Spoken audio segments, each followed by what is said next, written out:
Tom, thank you for having me out to in this interview.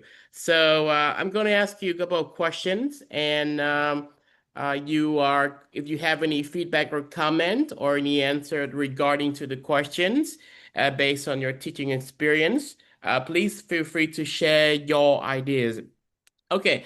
Okay. The first question is from a more theoretical perspective, how do you see implicit and explicit knowledge working together in the second language acquisition? Okay, first of all, thank you, Chris, for having me. Yes, I see them as complementary. Explicit knowledge can help learner notice language feature in input. For example, if the teacher explains the difference between since and for me, so whenever I listen to my a native teacher teaching, I will pay more attention on how Mhm. they use this word. And over time, the repeated input help me intonate the rule implicitly. Without explicit knowledge, I may not notice the pattern at all. But without enough input, the explicit knowledge will be, stay in theory. Thank you for Yes, your so answer. That is very insightful, and that links directly to the Smith noticing hypothesis, which suggests explicit awareness helps learners attend to input, which then can be implicit knowledge. Okay, that is a very great answer. Okay, in the next question, I would like to ask for your opinion and for your perspective of do you think teachers should focus more on explicit instructions or implicit practice? I think both is necessary, Mhm. but the balance is depend on the student levels. For beginners may benefit more from some explicit explanation, but as they progress, teachers should give them more opportunity to, for implicit learning through communications. Mm-hmm. If the balance is wrong, so learner may become grammar expert but poor communicators, or fluent speakers but a lot of fossilized errors. There's a fossilized answer. We can see that an excellent point that the balance should be balanced, and balance is the key. Too much explicit focus creates accuracy without fluency, while too much implicit exposure may leave errors uncorrected. Okay? So, in based on your Mm, teaching sure. experiences, so in the next questions, I am going to ask for your contribution in helping me to suggest some classroom activities that shows how explicit knowledge can work together with implicit knowledge. Okay, so I may give you two suggestions. Let's talk about the first one. Mhm. I suggest that you should use input enhancement in reading.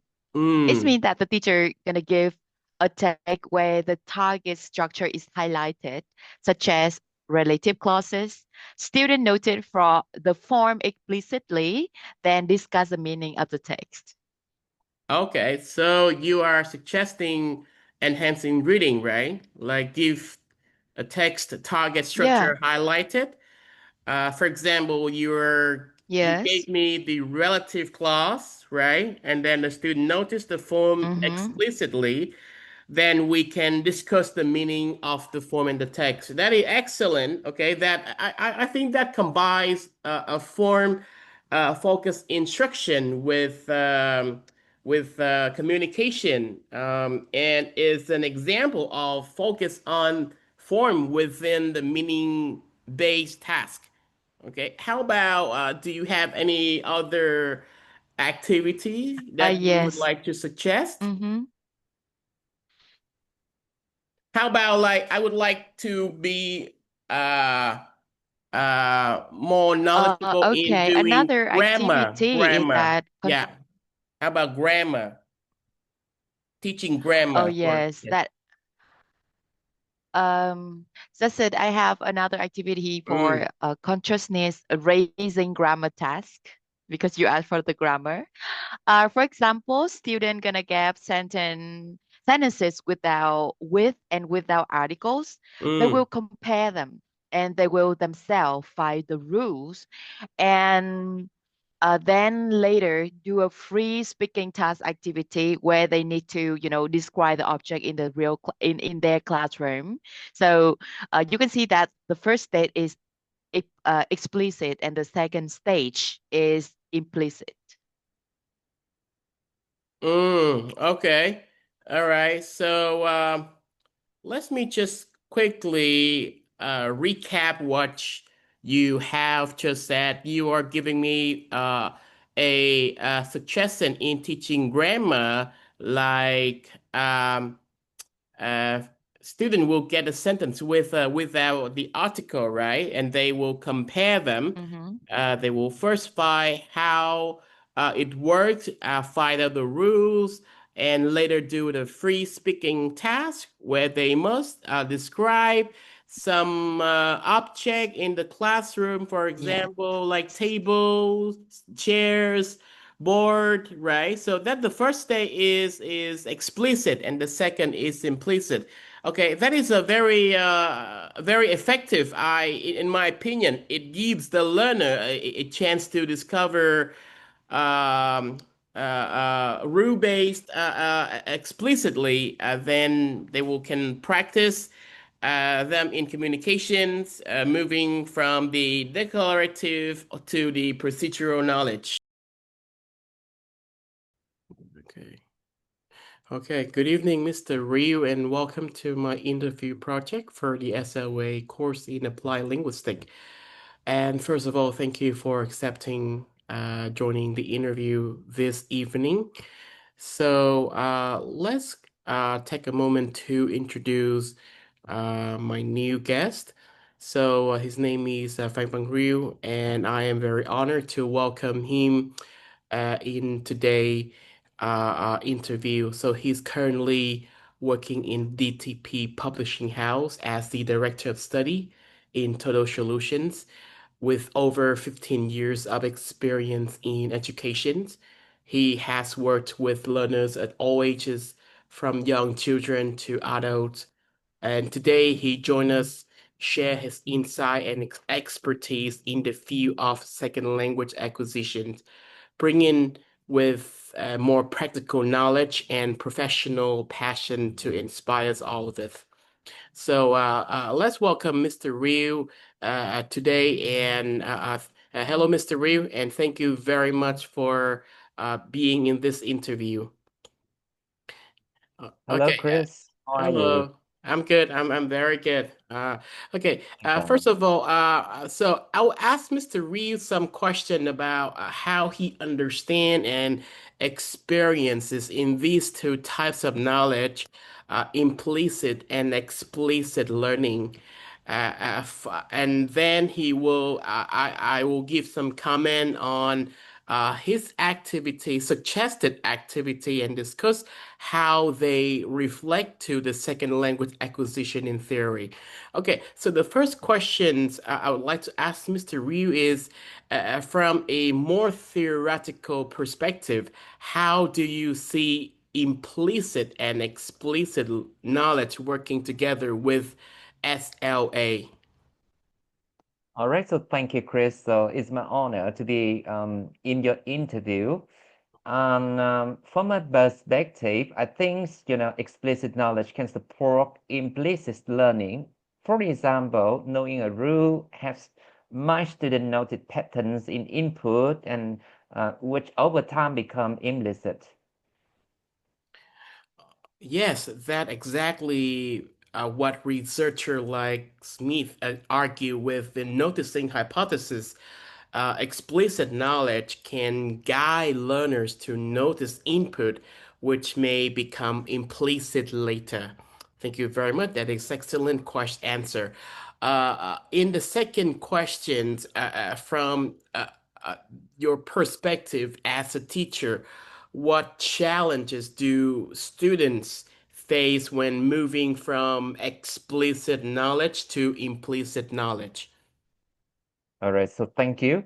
Thank you, Chris. So actually, it's one of my favorite questions.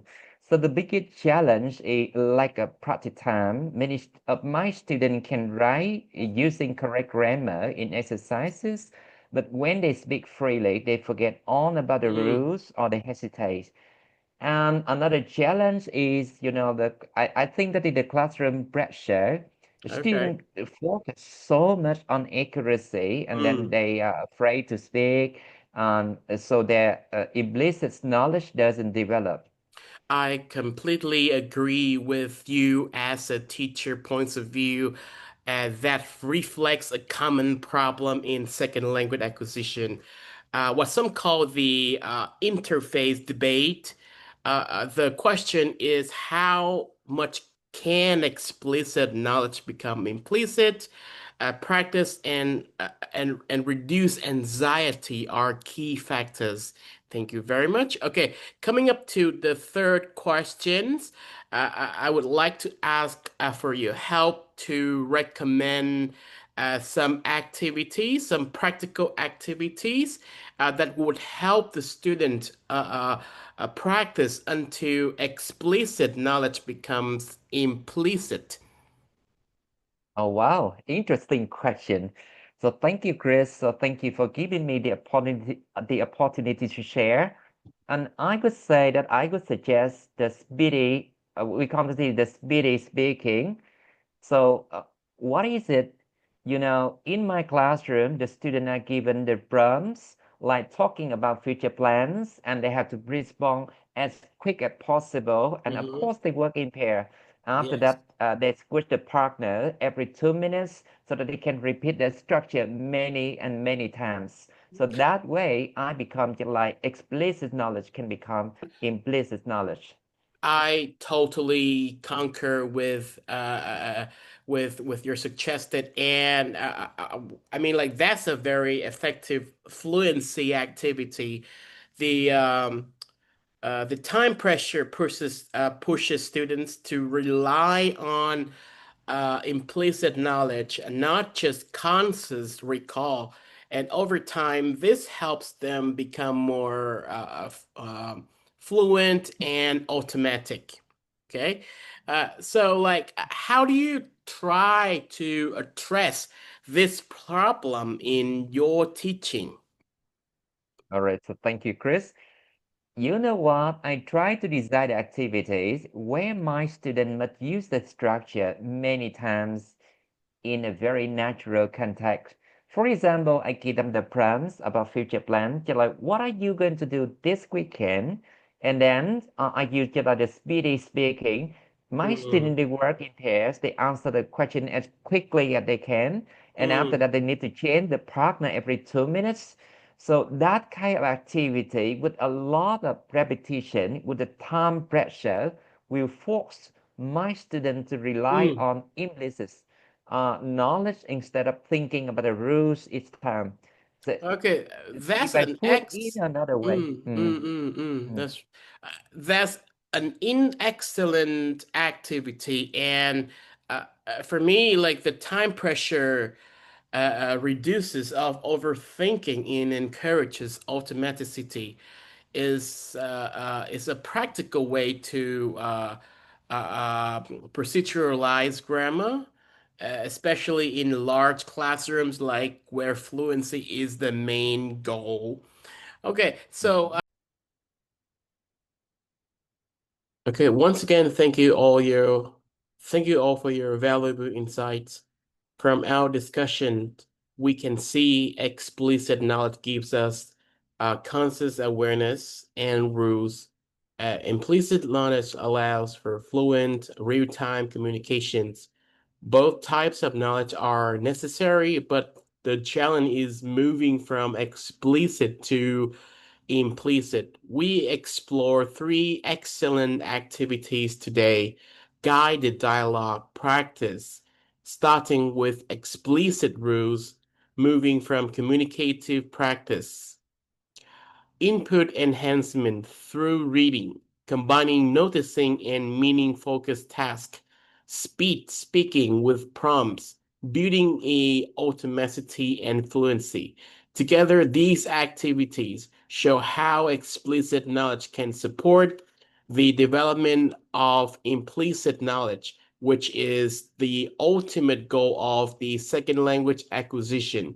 Thank you very much again for watching this interview.